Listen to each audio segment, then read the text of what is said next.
The instant I pulled that old rusted lever down, the entire lake responded. Water surged forward like a creature finally unchained. I stood firm, boots planted on the moss-covered concrete of the aging dam, watching as the current tore through the spillway with deafening force. Off in the distance, the sound of chaos began, as sirens blaring, people shouting, static-laced voices from radios scrambling to understand the disaster unfolding. One by one, rooftops slipped beneath the flood. Shingles, lawn furniture, patio umbrellas swept away. I didn't move, didn't blink. I just stared ahead. "You can't do this," someone shouted from the ridge road behind me. But I didn't look back. They had no idea. Just 20 minutes ago, those 35 houses didn't even exist on county records. Now, they were drifting like autumn leaves across what used to be my lake. Let me take you back to where it all started, before the flood, before things spiraled. But first, where are you watching from? Texas? California? Somewhere quiet, like Vermont? I'm curious who's hearing my story, because this isn't just about water. It's about holding your ground. Sometimes, even if you have to stand alone. My name is Walter Kane. I'm 68, a retired civil engineer, and I've always been a quiet man. I live just outside Jefferson, Georgia, in a small town where people used to call me Mr. Lake. Not because I technically owned the lake though I did, but because I treated it like it was mine to protect. Kane Lake, that's what it was labeled on the map, and for nearly 40 years, it was my sanctuary. 50 acres of water, framed by Georgia pines and soft whispering willows. I bought it back in 1984 with my wife, Ruth. We were young, scraping together every dollar to buy that piece of heaven. We built a little cabin on the hillside overlooking the lake, raised 2 sons there. We even laid one to rest beneath the willow. When Ruth passed in 2015, the lake became my only peace. I'd fish in the mornings, drink my coffee on the dock, and speak to her like she was still there beside me. The water always listened. Then came the developers, and the HOA. A woman named Marcia Simmons showed up on my porch one day wearing a navy blazer and a rehearsed smile. She introduced herself like we were old neighbors and handed me a glossy brochure for something called Hickory Shores, a limited luxury lakefront community they were planning to build right on Kane Lake. I laughed at first, thinking it was some dumb real estate scam. "I own the lake," I said, sipping my coffee. "Well, we bought the land around it," she replied. "We're putting in 35 homes, all with waterfront views." "You mean my water?" I asked. Her grin widened. Not for long. That's when I knew something ugly was brewing. "Sure, I own the lake, but the dam built in the 1940s technically sat on county land. I'd been the one maintaining it for years, patching cracks, replacing floodgates, keeping it functioning, but legally, it wasn't mine." The HOA had sniffed out a loophole, one that let them partially drain the lake, reclaim marshy ground, and dig sewage lines through old access roads I'd used since the 80s. When I brought it to the county board, they brushed me off, cited some easement law that gave them development rights, told me I could sue ya if I had the money. I didn't, not like Marcia and her polished team of lawyers. I stood by while bulldozers ripped through the woods, watched driveways pave over wild trails, saw them sell off lakefront lots that hadn't even dried yet. Still, I said nothing, kept quiet, because when you get to my age, you understand something.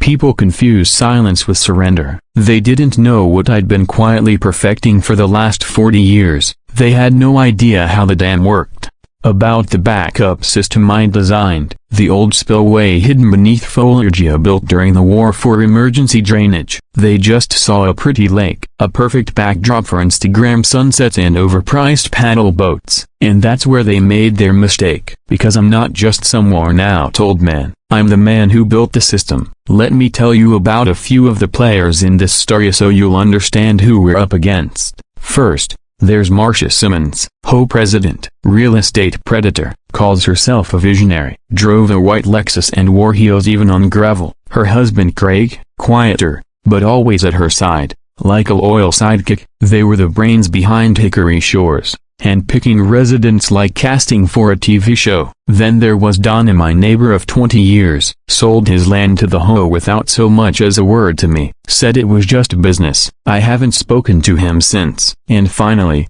There's Jacobo, my grandson, 17, smart, strong, the kind of kid who sees things clearly. He helped me set up trail cams all around the lake. He was the one who warned me, "Grandpa, if you don't push back, they're going to push you out." At first, I didn't take him seriously, still thought respect and reason might win. Then the letters started. "HOA notices nailed to my gate, petty noise complaints about my dog, fines for clearing weeds along my dock, a labeled unauthorized shoreline maintenance." They even claimed my old fishing boat was an eyesore, said it violated HOA aesthetics. That boat had belonged to my son, Elia, the one buried beneath the willow after he died overseas. That boat was all I had left of him. So when the final notice came saying they'd tow it, something inside me broke. Not with anger, with something colder, clearer. I knew what needed to happen, but I had to wait for the perfect moment. The homes weren't done yet. Foundations had just been poured, some had frames, a few had roofing underway. And the HOA? They were getting ready to celebrate. They had their grand unveiling planned just 2 weeks out. Banners, realtors in suits, drones in the sky, the whole show. To get it all ready, they dropped the lake's waterline a few feet to build their so-called private beach. They never even checked the dam. They didn't bother looking behind the old generator shed. But I knew what was there. So did Jacob. We worked in the shadows, carefully, removed the new bolts they had placed on the control wheel, slowly cracked open the flood valve via just enough to hear it groan, to confirm it still worked. Then we waited. The morning of the big launch, they had champagne glasses in hand, cutting ribbons like royalty. Families wandered around the lots, kids skipping stones across what used to be my lake. They had no idea what was about to hit them. And just after lunch, that's when I pulled the lever, and the lake remembered who it belonged to. But as I stood there, watching the surge tear through the valley, something caught my eye that made my heart seize. One of the houses had a moving truck parked out front and not a contractor. A real family. A child's bike leaned against the porch steps. That's when it hit me. Someone was inside. I staggered back from the lever, heart pounding like a drum. The water roared louder than I'd ever heard it, echoing off the pines like thunder. But it wasn't the flood I was hearing anymore. It was the sound of that bike. That child. "Jacob!" I screamed over the chaos, my voice cracking under pressure. "There's someone in that house." He was up by the shed, watching the pressure gauges like I'd taught him. His head snapped around, eyes wide. "What?" I didn't answer.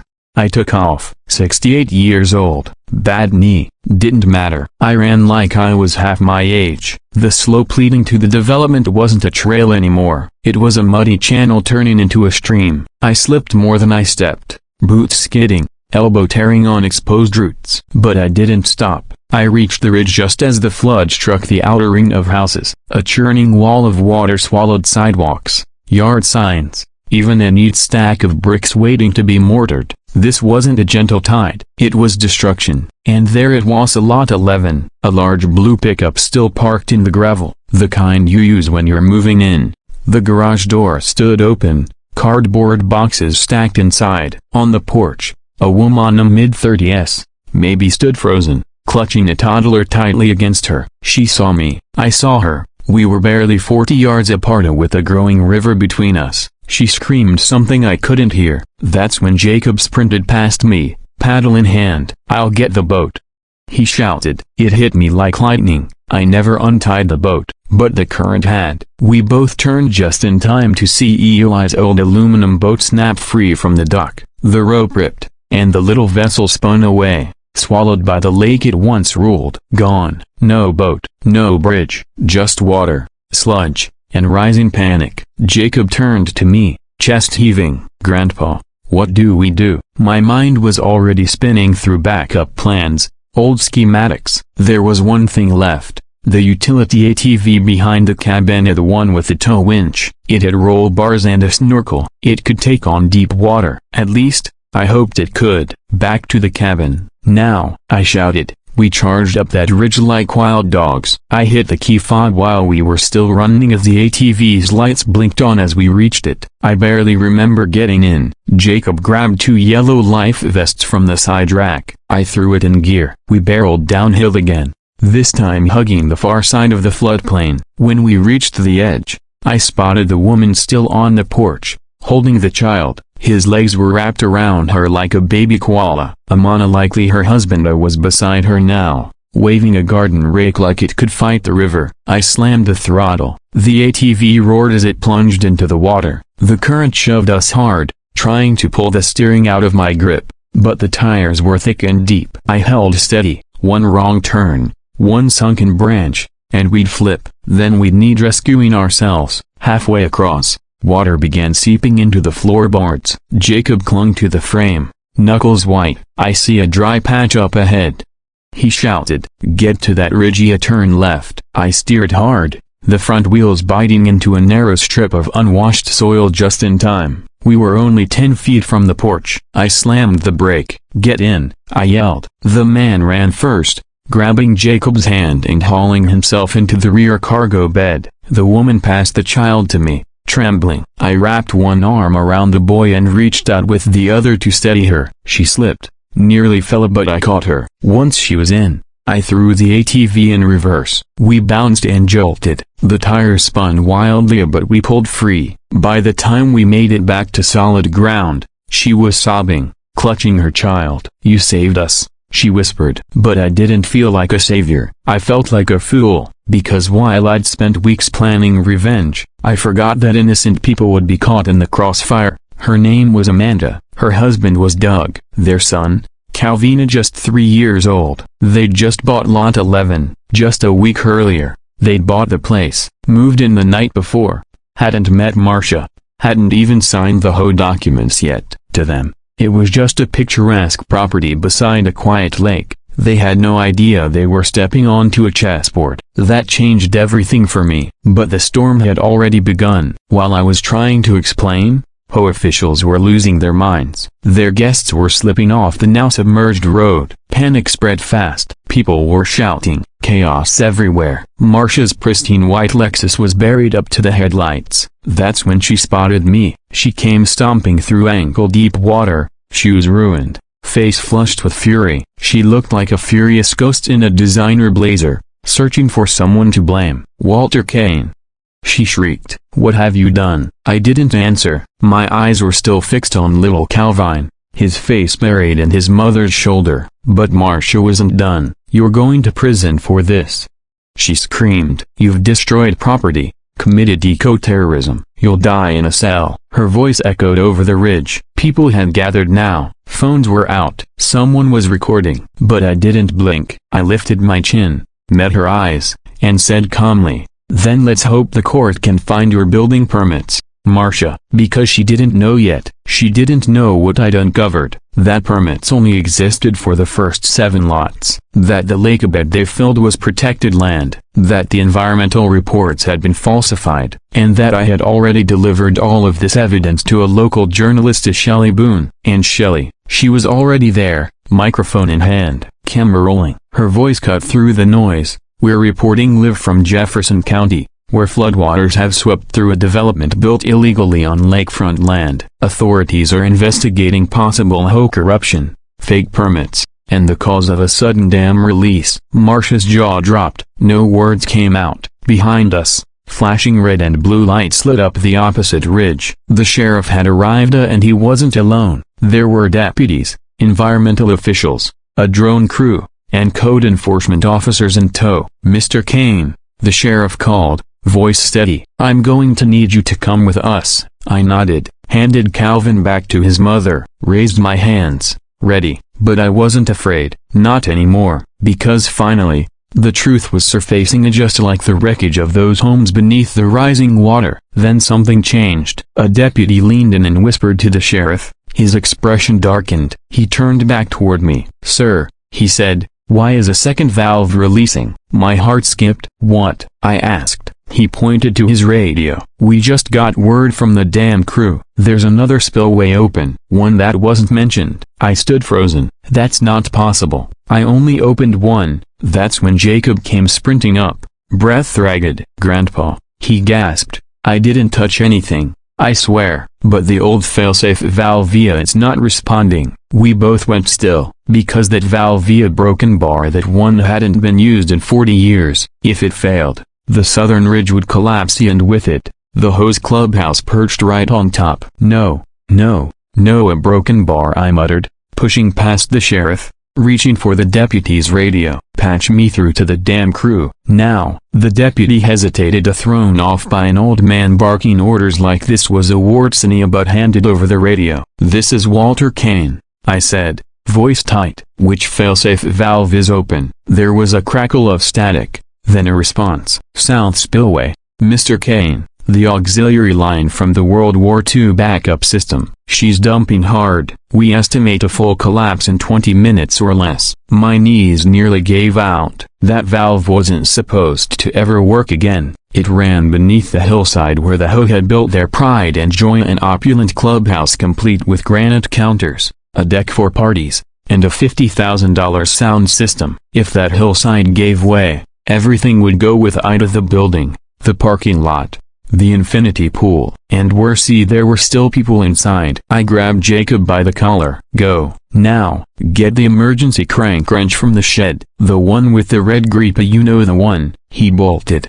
I turned to the sheriff. "I need a ride, South Ridge." Now, to his credit, Sheriff Boone didn't hesitate. He signaled to his team, and we jumped into the nearest patrol SUV. Sirens screamed as we tore off through the mud. I could see Shelley's news van in our rearview mirror, camera pointed right through our windshield. Marcia stood in the distance, screaming curses, her voice fading like a banshee losing its grip. The road curved through old forest as we neared the South Ridge. The closer we got, the more the earth trembled. It sounded like a waterfall had erupted in the middle of the woods. Trees groaned, the soil shook under the pressure. And then we saw it. A torrent of water gushed from a massive crack in the southern wall of the lake bed. It looked like a wound torn open. A 30-foot stream roared out of a concrete wall that used to be reinforced with iron. Now, those iron bars looked like snapped twigs. Useless. The clubhouse clung to the edge like a toy teetering on a collapsing table. "Oh my God,"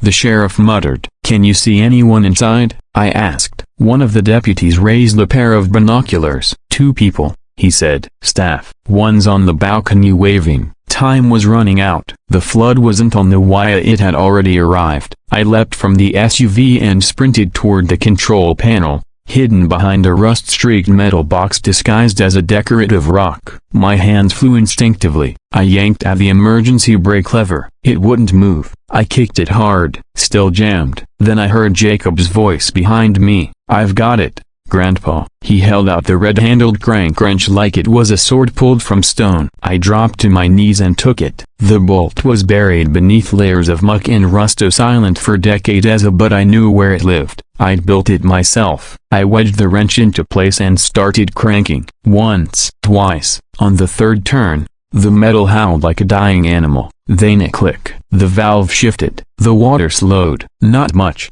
but enough. Enough for the sheriff's men to launch a rescue canoe from a side path. They paddled fast, fighting the current. On the clubhouse balcony, the staffers burst through the door, waving anything they could grab: towels, shoes, their arms. They reached them just in time. Half a minute later, the ridge beneath the building gave way with a groan like a splitting tree. The foundation buckled, windows exploded, and the HOA's pride, their luxurious granite palace, plunged into the belly of Cane Lake. A monstrous plume of water, timber, and broken furniture erupted skyward before crashing back down in a deafening cascade. People screamed. Shelley's camera caught every second, and I just stood there, boots caked in mud, hands shaking, watching the water reclaim what was once sacred ground. No one said a word. Then I looked at the sheriff. "I know," I said. "And you didn't." My voice cracked. "I never wanted anyone hurt. I only wanted my lake back." He nodded slowly.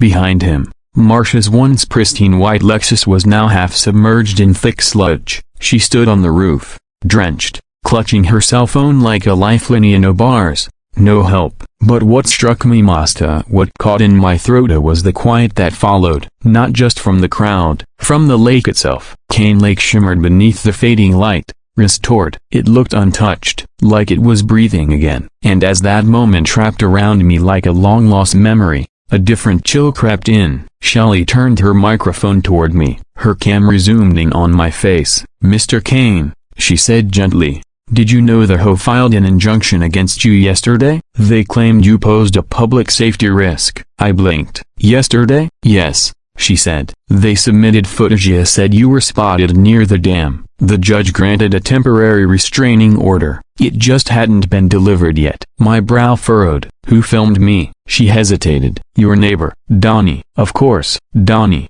I turned toward the woods and there he was, leaning at the edge of the trail, soaked flannel shirt clinging to him, camera bag slung over his shoulder, and that same smug grin that made my gut twist. Standing next to him was a man in a county-issued polo shirt, holding a folder. Shelley's camera swung again. Viewers, she said, we're now hearing there may be more legal battles ahead. That man Theory, she pointed at the official. A claims he's carrying documents that challenge Walter Kane's land ownership. The sheriff glanced at me, his face tense. Walter, what is this? But I didn't answer, because just then, I remembered something Ruth once told me, when they can't take it from your hands, they'll come for your paperwork. Donnie wasn't finished. He had another move ready. The man with the folder stepped forward, his boots squelching in the mud. He looked every bit the bureaucrat. Clean khakis, a county seal on his shirt, and a clipboard tucked under his arm like a shield. Daniel Fitch, he announced. Jefferson County Land Survey. I'm here regarding a formal dispute over your deed, Mr. Kane. I stared at him. As of last night, he continued, a motion was filed to re-examine the legality of your claim to the lake property. His words hung in the air like smoke. What do you mean, re-examine? I asked, my voice tight. He opened the folder and pulled out a page stamped in red. Your original deed, recorded in 1984, was based on an outdated partition system. According to the claim, a clerical error may have excluded the dam and the southern ridge from your legal property lines. I stood there, stunned. You're telling me the land I've lived on for 40 years might not even be mine? That's the allegation, he said. And until the court resolves it, you may be barred from making any further changes to the dam or lake. It felt like the earth shifted again. Marcia was still stranded on her roof, soaked and seething, but when she heard those words, her expression lit up like someone had handed her a fresh cocktail at a gala. Donnie stepped out from the trees, looking like he'd just won a prize. I warned you, he called. You built your little kingdom on borrowed dirt. This kingdom runs on paper and memories, Walter. But that paper's outdated and it won't hold up in court. I stepped forward, jaw tight and fists clenched, but Jacob put a firm hand on my shoulder. Grandpa, he said softly, don't. The sheriff stepped between us. That's enough, Donnie. Donnie raised his palms like a saint, grinning. Hey, I'm just a concerned neighbor. I didn't flood anybody's house today. I could hardly believe what I was hearing. I'd thought the worst thing they could do was build on my lake, but now they were trying to erase me completely, to strip my name from the land, to wipe me off the map like I was never here. The sheriff turned back to Fitch. So, what now? Fitch flipped another page. There's a court hearing in 5 days. If the judge agrees with the petition, the county could take possession of the dam, reallocate easement rights, and revoke Mr. Kane's control over any future water management. Jacob stepped forward, voice rising. After everything they did, they can just take his lake? Fitch stayed calm. That decision's up to the court, son. No, I said, the words cutting through the tension like a blade. It's up to me. Everyone stilled. They heard it too. Something had changed in my voice. I looked out at the home sunken in mud. Families stood barefoot in ankle-deep water. Torn HOA flags fluttered like defeated relics, and the lake roared behind it all, wild, full, and honest, like it had been waiting to reveal the truth. I turned to the sheriff. I need access to the county records, every survey, every plot map, everything from the 1940s onward. He hesitated. I helped design this dam, I said, straight out of engineering school. That emergency valve, it wasn't part of the original plan. It was added later, during Cold War contingencies. You won't find it in the official deeds. But I kept my own copies. I kept everything. And I'll prove it. Jacob nodded, fire in his eyes. We'll find it, Grandpa. Shelley stepped closer, microphone still hot, her camera catching every angle. Are you saying there are things about this land the public doesn't know, Mr. Kane? Oh, there's a lot they don't know, I replied. While they were sending emails and pushing HOA bylaws, I was reading blueprints, then I turned directly to Donnie. You want a war over documents? Fine, but I built this lake. I cared for it. I didn't pave it, sell it, or smother it in hoe politics. I kept it alive. His smirk disappeared. He could tell I meant every word, but that was only the beginning. Later that evening, back at the cabin with mud still drying on our boots and the scent of pine thick in the air, I pulled out the old trunk from beneath Ruth's sewing table. It hadn't been opened since we laid her to rest. Dust coated the lid. The hinges groaned as I lifted it. Inside were blueprints, survey documents, old photographs, and a leather-bound folder marked Kane Holdings A Private. I handed it to Jacob. These are the original survey records. I had them notarized when the county refused to redraw the lines back in '86. They called me paranoid. I kept the receipts anyway. He flipped through the documents, eyes wide. Grandpa Broken Bar. Some of these are signed by the county commissioner. I nodded, lighting the old lantern beside us. And her granddaughter runs the zoning board now. I'll call her first thing tomorrow. Jacob looked hopeful. We can fight this. From the cabin window, the lake shimmered under the moonlight, calm, but never silent. We will, I said. But just when the night felt still again, Jacob's phone buzzed. He checked the screen, and his face went pale. What is it? I asked. He turned it toward me. A video, freshly posted. The title read, Elderly Man Destroys Whole Neighborhood with Illegal Dam Release. The thumbnail was a still of me, hand on the lever. The comments were already pouring in, some furious, some cheering, all watching. Then Jacob scrolled to the top. There was a pinned comment from an account named Hofax Secure. Wait till you see what he buried under the lake bed in 1999. Jacob looked at me. I stared at the screen. The chapter we thought had closed had just cracked wide open. By morning, the air felt heavier, not just from the flood damage, or the legal threats circling overhead. It was that mess Asia buried under the lake bed in 1999. I couldn't get it out of my mind. The lake, once my refuge, now felt like a spotlight. The world wasn't just watching, it was waiting for me to fall apart. I sat on the porch, black coffee in hand. Jacob sat beside me, scrolling through the video's comments. It had already racked up over 500,000 views. Some hailed me a hero, others branded me a criminal. The media ran wild. Retired engineer brings down hoe project with dam release. Reporters were camped out, knocking, calling, circling like vultures. But I only cared about that one pinned comment. Jacob glanced up. Grandpa Broken Bar. Did you ever bury anything out there?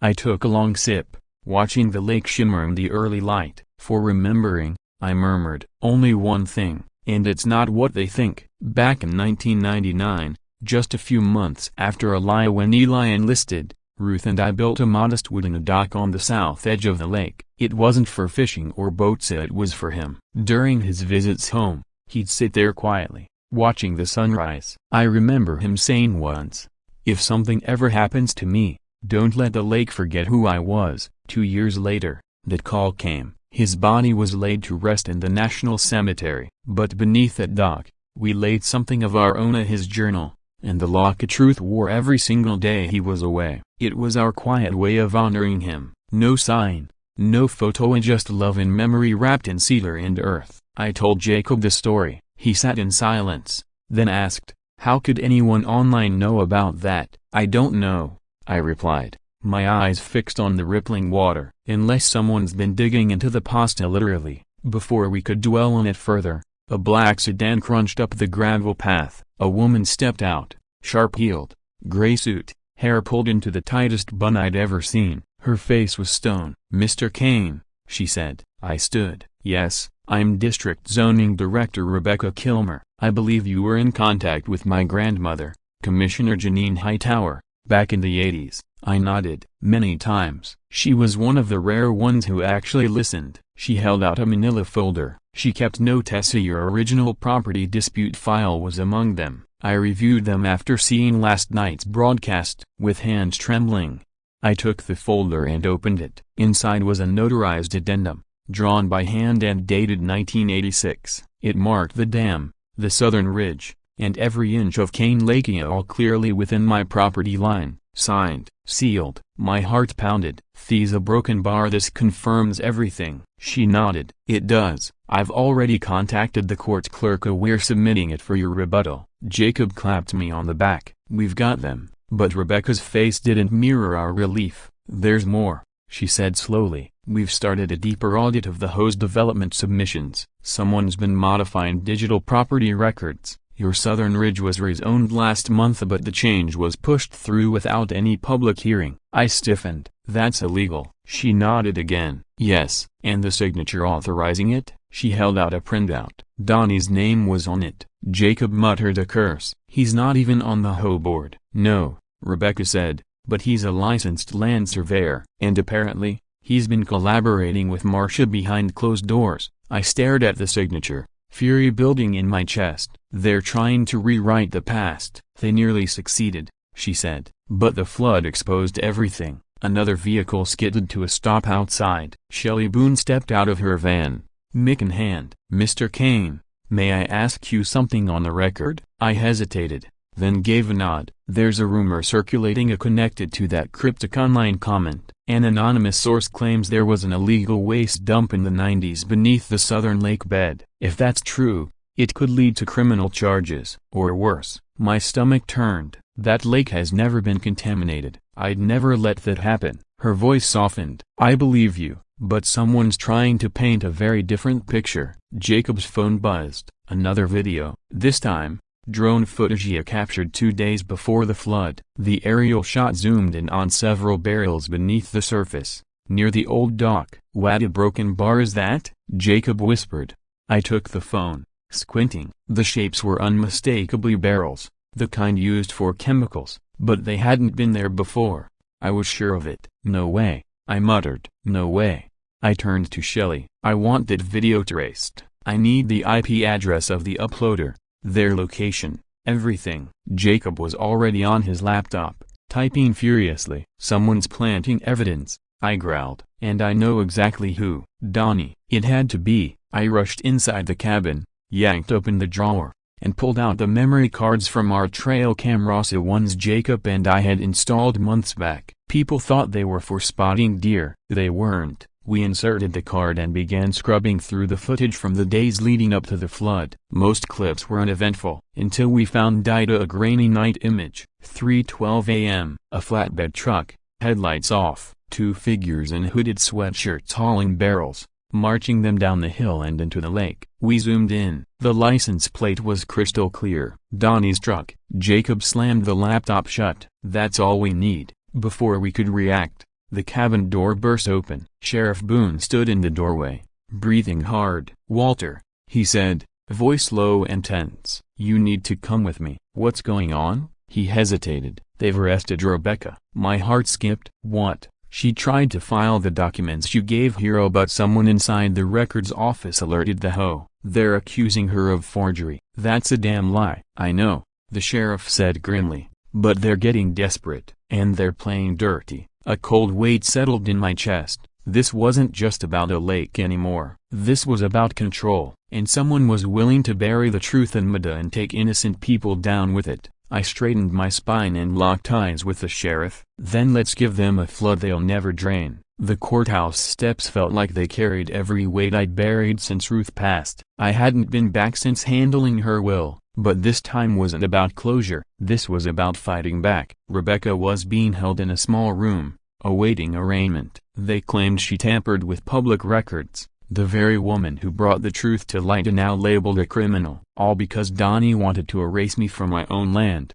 All smiles and forged documents. Jacob and I strode into the courthouse lobby with a fire that couldn't be put out. Tucked beneath my arm was a black binder. Inside it, trail cam footage, the drone clip, evidence of the planted barrels, the notarized map, and copies of every land deed I'd ever signed. But the most powerful piece of proof wasn't ink on paper. It was a woman in a high tower, Rebecca's grandmother and a former commissioner. She might have been in a wheelchair now, in her 90s, but her words still carried weight in this town. If the court would hear her, she'd speak. Outside the clerk's office, the sheriff met us, grim. They're pushing hard at trying to fast-track an injunction. If the judge signs it, They'll freeze your rights to the dam and hand control of the lake to the HOA until it's resolved." Jacob clenched his jaw. "They can't do that." "They're certainly trying," the sheriff said. "And they're moving fast." "You've got half an hour." We didn't wait. We walked straight into the hearing room. There sat Marcia in the front row, not a hair out of place, her expression smug. Donnie slouched beside her in a blazer that didn't fit, sweating through the collar. And next to Thema Franklin Dale, their lawyer, already fiddling with his tie like he'd rehearsed a victory speech. The judge, a tired-looking man with a lined face and no patience for theatrics, glanced up as I entered. "Mr. Kane, I expect you understand this is not a forum for spectacle." "No spectacle," I replied, "just truth. And I've brought plenty." He motioned toward the front. "Proceed." Dale began with the usual song and dance. He claims that the lake's formation was informal, the dam's use reckless, and the boundaries ambiguous. Then came the twist. He held up drone photos of the same doctored footage we'd seen online. "These images," he said, "show barrels submerged beneath the lake, indicative of illegal dumping from decades ago. My client fears a potential environmental disaster." The judge raised an eyebrow. "Mr. Kane, were you aware of any hazardous materials?" I stood. "No, because they weren't there until 2 days before the flood." I handed over a flash drive. "These are time-stamped trail cam videos. You'll see my neighbor, Donald Griggs, unloading empty barrels into the water with an unidentified accomplice. They were planted to frame me." Gasps echoed through the courtroom. I spotted Marcia's smile falter. I continued, "We also have the original land surveys, notarized and dated 1986, signed by Commissioner Janine Hightower. They confirm I own the lake, the dam, and every inch of the surrounding ridge." I placed the binder on the table. The judge flipped through the documents, his expression darkening. "And where is this former commissioner now?" Just then, the rear door creaked open. Every head turned. May Hightower rolled in, bundled in a soft shawl, eyes clouded with age but fierce with clarity. "I'm here, Your Honor," she said clearly, "and I'm prepared to testify." Walter Kane was granted full rights to that property. The documents were never altered. The county just never digitized the original map. The judge gave a slow nod. "Your statement will be entered into the record." Marcia abruptly roused. "This is hearsay. These are ancient records, unverifiable and incomplete. And none of this erases the fact that Mr. Kane caused catastrophic flooding, and you built illegally." I snapped. "You faked approvals, bribed officials. So you're a bitter old man," she hissed, her mask slipping, clinging to a lake like it means something. I met her glare without flinching. "It does. It's my legacy." Then I turned to the judge. "Your Honor, I didn't start this, but I'll finish it. Not for money, but for truth. If we allow people to rewrite history with forgeries and doctored footage, then nothing we own is safe. Not land, not legacy, nothing." The judge raised a hand. "This court will recess. The evidence will be reviewed. No injunction will be granted at this time." Marcia and Donnie slumped into their seats. Outside, I felt like I could finally breathe again. Jacob clapped me on the shoulder, grinning. "You flattened them." "Not yet," I said. "They're cornered now, and that makes them dangerous." I wasn't wrong. That night, my dock went up in flames. I woke to the sky glowing red. The smell of smoke thickened the air. Jacob grabbed the hose. I ran for the extinguisher. We fought the fire together until the department arrived. They saved the cabana, but the dock was reduced to ash. Eli's journal. Ruth's locket. Gone. The sheriff confirmed what I already knew. Arson, gasoline, accelerant. No witnesses. No cameras. No doubt. The message couldn't have been clearer. Back off, or next time, it won't just be wood that burns. They thought they could break me, that I'd fold if they pushed hard enough, but they overlooked one crucial fact: I had nothing left for them to take. That afternoon, Jacob handed me a list. "Grandpa," he said, his eyes focused and intense, "what if we went public? I mean really public. What if we exposed everything the Hosdonian, not just the lake scheme, but the intimidation, the lies, the threats?" I glanced down at the list of names of residents, former board members, contractors, past HOA employees, whistleblowers. "They're afraid of you," Jacob continued. "But the truth? That scares them even more." I turned to look at the ruined dock, charred remnants still scattered by the water's edge, and I made up my mind. The time had come to clean house one buried secret at a time. The first light of morning painted the lake in shades of gold, but its reflection was scarred and heavy. Burned wood drifted near the bank, ash clung stubbornly to the cabin walls. I hadn't closed my eyes all night. Jacob had fallen asleep on the couch, his laptop still open beside him, soft snores filling the quiet. I sat up reading every name on that list of residents, staff, former board members, of those who slipped away quietly and those forced out in the open. It wasn't peace I felt that morning. It was the stillness before a storm I planned to ignite with my own hands. By mid-morning, I was showered, clean shaven, and stepping into Shelley Boone's mobile news van with a thick folder tucked under my arm. "I want to speak on camera," I said. "No cuts, no filters. I'll tell everything." Shelley blinked. "Are you sure, Walter? This isn't local anymore. CNN called this morning. They want to run it nationally." "Even better," I said. "Let the whole country hear it." 10 minutes later, the red light on the camera blinked to life. I leaned into the microphone with the weight of 4 decades pressing down on me. "My name is Walter Kane," I began. "I'm a retired civil engineer, a widower, a veterana, and the rightful owner of Kane Lake. Today, I'm here to share the truth about what really happened, and not just about a flood, but about greed, deception, and the lengths some people will go to erase someone like me to build their empire." And I told it all. The history of the dam, the genuine surveys, the fake hazardous barrels, Donnie's betrayal, forged permits, the hose plan to erase my ownership and carve the lake up like discarded scraps at a butcher shop. I ended with one clear message: if anyone thinks they can bury the truth in my lake, they better remember I built that dam. I know how to release it.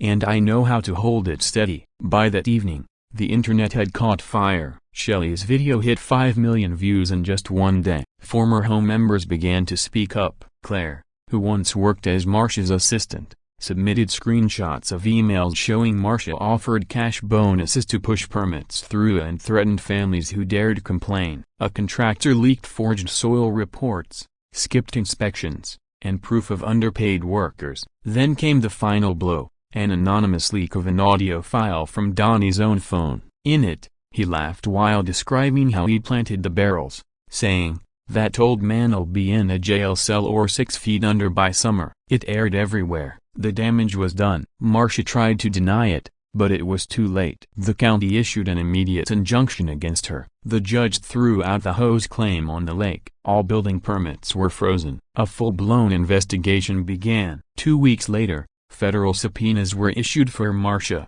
Donnie, and 3 others charged with land fraud, bribery, and public endangerment. But I wasn't finished, not yet. There was still one final place I needed to be. Jacob and I went to the county council of the same people who once dismissed my warnings. This time, we weren't alone. Dozens of neighbors packed the room. Some held hand-painted signs. Others simply nodded when they saw me. The mayor stepped forward. "Mr. Kane, we owe you." I raised my hand. "I'm not here for an apology." The room fell silent. "I'm here with a proposal." I laid it out plain. Kane Lake would no longer be private. The southern edge where the old clubhouse stood would become a public park. Not managed by the HOA, not sold off to developers. It would belong to the town. I'd fund it myself. And in memory of Eli, I'd build a new dock, one with a small veterans memorial, and a quiet bench where anyone could come to sit and breathe. For a moment, the room held its breath. Then came applause and tears. The mayor stepped down and embraced me. "We've got your back,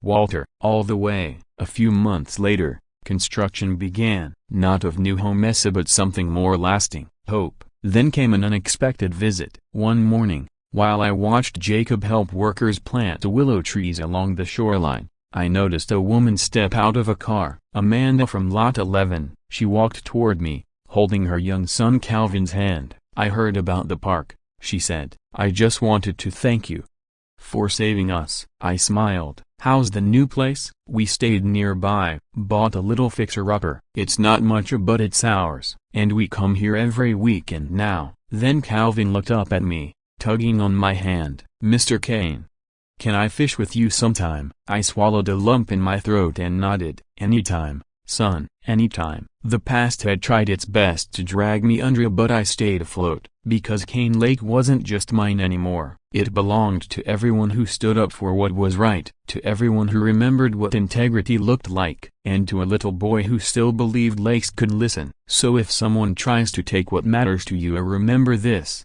you don't always have to raise your voice. Sometimes you just need to open the dam.